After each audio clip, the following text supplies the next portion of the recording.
हामी मद्दत गर्न चाहन्छौँ। तपाईँ हिजो गरेको भन्दा के फरक गर्दै हुनुहुन्छ? हाम्रो प्रधानमन्त्री कार्यालय, हाम्रो अर्थ मन्त्रालय, हाम्रो अरू मन्त्रालयहरू, समग्रमा सरकार हिजो गरेको भन्दा के फरक गर्दैछ, के नयाँ ढङ्गले गर्दैछ, जसको आधारमा हामी विश्वास गर्न सक्छौँ कि अब पुँजीगत खर्च हिजोको भन्दा फरक हुन्छ। हामी त नयाँ बजेटको बारेमा छलफल गर्न थाल्यौँ, गर्नै पनि पर्नेछ, हामीले भनेको टाइममा गरौँ भनेर। तर नयाँ बजेटको छलफलको कुराको अर्थ के? पुरानो बजेटको बारेमा हामी सक्यो।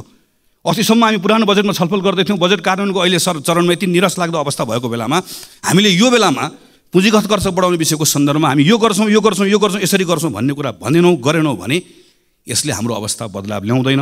हामी चाहन्छौँ सरकारले यसका बारेमा प्रयासहरू गरोस्, गरि पनि रहेको छ।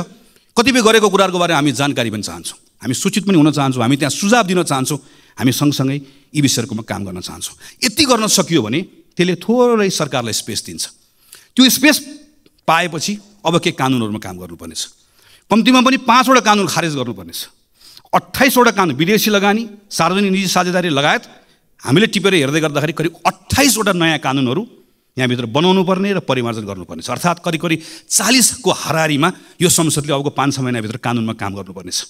हामी ती कानुनमा काम गर्न तयार छौँ। पहिला सानो क्विक विन्सहरू हामीलाई चाहियो, त्यसले थोरै विश्वासको वातावरण बनाउँछ। त्यति विश्वासको वातावरण बनाइसकेपछि हामीले कानुनमा सुधार गर्नुपर्नेछ, त्यसले अझै वातावरण दिन्छ। त्यति वातावरण दिएपछि अनि हामीले अर्थतन्त्रको संरचनागत सुधार गर्नै पर्नेछ। किनकि हामी निर्वाचनमा जाने, निर्वाचन जित्ने, बहुमतको सरकार बन्ने, संविधान बनिसक्यो, कुनै अहिले युद्ध द्वन्द्व केही छैन, हामी सामान्य अवस्थामा छौँ। यो अवस्थामा पनि हामीले अर्थतन्त्रको संरचनागत सुधार गरेनौँ।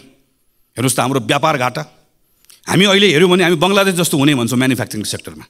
हाम्रो अहिले करको दर जुन छ, करको यो दर राखेर हामी बङ्गलादेश जस्तो हामी म्यानुफ्याक्चरिङ सेक्टर बन्न सक्छौँ। हामी पर्यटनमा यत्रो ठुलो आशा गरिरहेका छौँ, तर आजको दिनमा हाम्रो म्यानुफ्याक्चरिङ सेक्टर लगायतको यी सेक्टर्सहरूबाट हामीले रोजगारी सृजना गर्न सकेनौँ भनेदेखि भने हाम्रो अर्थतन्त्रको हालत अहिले जे छ अझ योभन्दा पनि कमजोर बन्दै जान्छ। हाम्रो अर्थतन्त्रमा संरचनागत सुधार नगरिकन हाम्रो अवस्था बदलिन्न। संरचनागत सुधारको लागि पहिलो पाइला नचालिकन गन्तव्यमा पुगिन्न। पहिलो पाइला चाल्नको लागि आत्मविश्वास चाहिएको छ। आत्मविश्वासको लागि अहिले केही सुधार गर्नुपर्नेछ। सानो सुधार गऱ्यौँ थोरै ठाउँ दिन्छ, थोरै ठाउँमा बसेर कानुनी सुधार गरौँ अझै ठुलो ठाउँ दिन्छ, अनि त्यो ठुलो ठाउँले आत्मविश्वास दिन्छ। त्यसपछि हामीले संरचनागत सुधार हामीले गर्नै पर्छ। हाम्रो अहिलेको जस्तो एग्रिकल्चर राखेर, अहिलेको जस्तो म्यानुफ्याक्चरिङ राखेर, अनि अहिलेको जस्तो हाम्रो यति यो खालको सर्भिस सेक्टर राखेर, अनि सर्भिस सेक्टरको हाम्रो कन्ट्रिब्युसन चाहिँ 60% भन्दा बढी सर्भिस सेक्टरको भनेर हामीले भन्ने, तर हाम्रो सर्भिस सेक्टर जुन खालको छ, यो खालको सर्भिस सेक्टर राखेर हामी कहीँ पनि पुग्दैनौँ।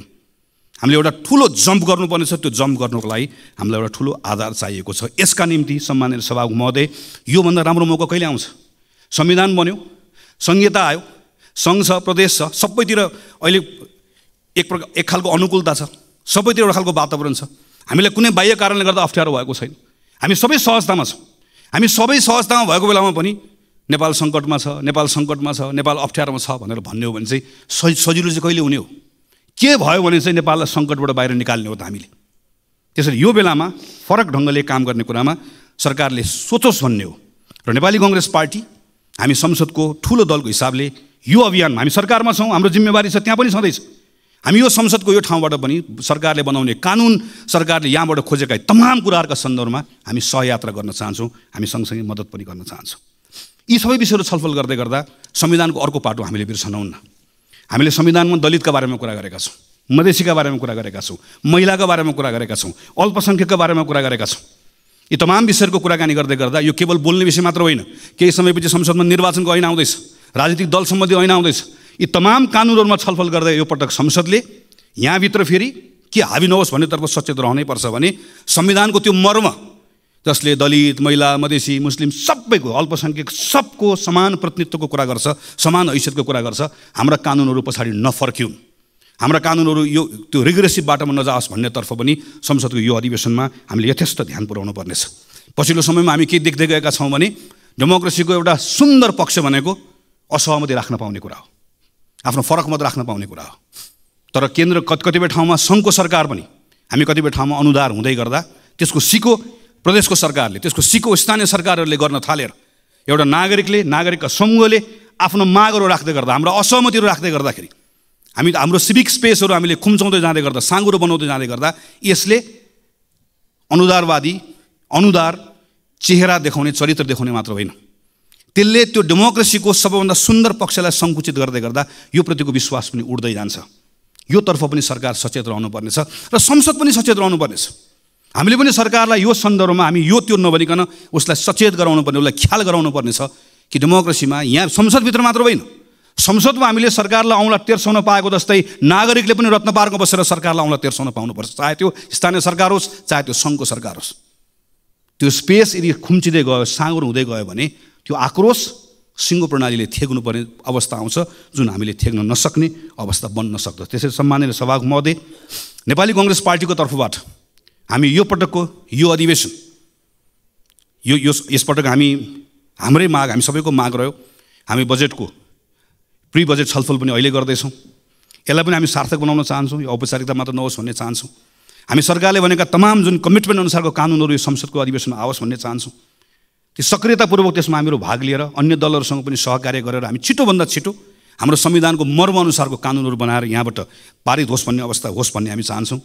यो अधिवेशनमा सम्माननीय सभामुख महोदयले प्रारम्भमा भन्नुभएको जस्तै यसलाई हामी जिम्मेवार बनाउँछौँ, व्यवस्थित बनाउँछौँ, तर सँगसँगै सांसदहरूले राख्नुभएको कुराहरू चाहे शून्य समयमा होस् चाहे विशेष समयमा होस्, यहाँबाट उठेका ती प्रश्नहरू केवल प्रश्नका रूपमा मात्र नहोस्, सरकारले निरन्तर रूपमा त्यसको जवाफ दिने अवस्था बनोस्। हामी यो सन्दर्भमा काम होस् भन्ने चाहन्छौँ। हामी यो बिचको समयमा यहाँभित्र दलहरूका बिचमा कैयन कुराहरू छन्, चाहे त्यो टीआरसीको कुरा होस् चाहे हाम्रो अन्तर्राष्ट्रिय सम्बन्धको कुरा होस्, कतिपय कुराहरूमा हामीले एउटा साझा धारणा बनाउनु पर्नेछ, समान धारणा बनाउनु पर्नेछ। संसदभित्र हुने छलफलले, यहाँभित्र हुने वाद विवादले, यहाँभित्र हुने बहसले एकतालाई बल पुऱ्याओस्, चाहे त्यो शान्ति प्रक्रिया टुङ्ग्याउने सन्दर्भमा होस्, चाहे त्यो हाम्रो अन्तर्राष्ट्रिय सम्बन्ध यो दल त्यो दल नबनिकन नेपालको अन्तर्राष्ट्रिय सम्बन्धलाई सबैले अन गर्ने हाम्रो आफ्नो अन्तर्राष्ट्रिय सम्बन्ध बनाउने कुराको सन्दर्भमा, चाहे अहिले अप्ठ्यारोमा परेका इकोनोमीका कतिपय कुरालाई सुधार गर्ने विषयका सन्दर्भमा हाम्रो भित्र हुने यहाँभित्रको छलफलले, प्रश्नले, वाद विवादले, यहाँभित्रको बहसले त्यसलाई बल पुऱ्याओस्, अझै सँगै काम गर्ने कुरामा त्यसलाई ताकत दियोस्। हामी यो चाहन्छौँ र यसका सन्दर्भमा नेपाली कांग्रेस पार्टीको तर्फबाट सम्पूर्ण रूपमा हाम्रो कमिटमेन्ट छ।